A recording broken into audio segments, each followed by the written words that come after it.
Recibimos a Roberto Troya del Fondo Mundial para la Naturaleza. Roberto, bienvenido, gracias. La preocupación es evidente por parte de las autoridades, pero me pregunto, ¿la gente es consciente, el ciudadano común, de la gravedad de las circunstancias?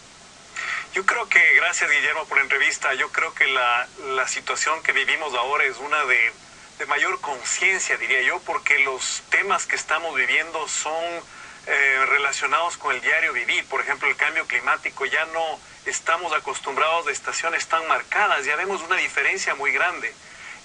El ciudadano o ciudadana que no tiene agua o que carece de ese maravilloso e importante líquido vital, los temas de desperdicio de comida, en fin, hay una serie de temas que nos permiten como ciudadanos ser testigos de, y no necesariamente tener una muy científica explicación. Pero claro, también eso varía, porque ahí nosotros pensamos que todavía es necesario que los decisores políticos y los decisores en general tomen acción. Y esa voluntad política, ¿cómo se puede lograr? Especialmente teniendo en cuenta que es un problema global, que no es un problema de uno o dos países en particular. Algunos pueden trabajar en la educación de sus sociedades para avanzar con respecto a este caso. Pueden tomar decisiones políticas que cambien políticas de gobierno, leyes, etcétera, pero otros no. ¿Cómo se hace el approach para estas diferencias? Es a múltiples niveles, Guillermo. Ahorita, por ejemplo, en estas últimas semanas se ha discutido mucho sobre el cambio climático, y ahí vemos cómo la concurrencia de gobiernos, de actores de la sociedad civil, pero también los organismos no nacionales o los organismos subnacionales, los actores que no necesariamente son elegidos por elección popular. Entonces las industrias, los otros sectores alternativos a los típicos están tomando cartas en el asunto. ¿Por qué?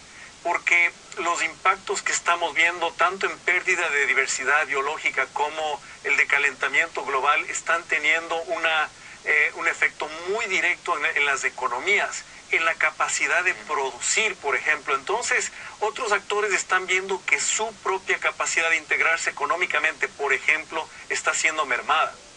Y yo pensaba recién, ¿qué hay con respecto al fondo a largo plazo? Me imagino que los jóvenes, los niños, son el futuro de este planeta, si lo tenemos.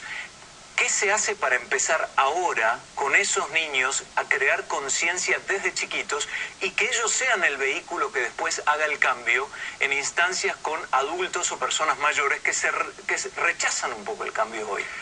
Es increíble ver cómo el acceso a la información, yo siempre digo, estamos viviendo en una era de exceso de información, y eso a ratos nos impide ver entre tanto árbol, en el bosque nos impide ver el árbol.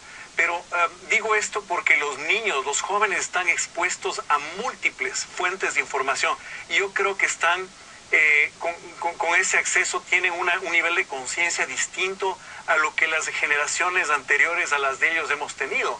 Dicho esto, yo creo que los jóvenes, sin mucha explicación, han podido darse cuenta de una cantidad de temas que en la parte anecdótica de sus padres o sus abuelos, ellos ya los están viviendo. Tan solo 20 años atrás, Guillermo, tú recordarás que hablábamos con algo de romanticismo, si tú quieres, de los problemas ambientales. Ahora los estamos viviendo en carne propia.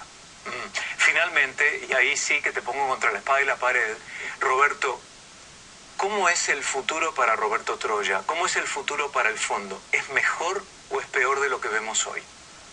Yo creo que no podemos perder la esperanza, Guillermo. No puedo darme el lujo de perder la esperanza, porque el rato que botemos la toalla está todo acabado. Yo creo que el mensaje para los jóvenes, para los decisores, es: todavía podemos.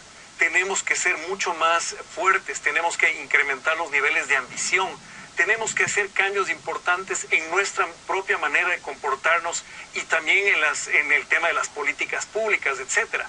Pero tenemos que lograr mantener ese espíritu positivo, porque si no, imagínate, países isleños que se van a inundar literalmente con el crecimiento del mar, van a estar fritos.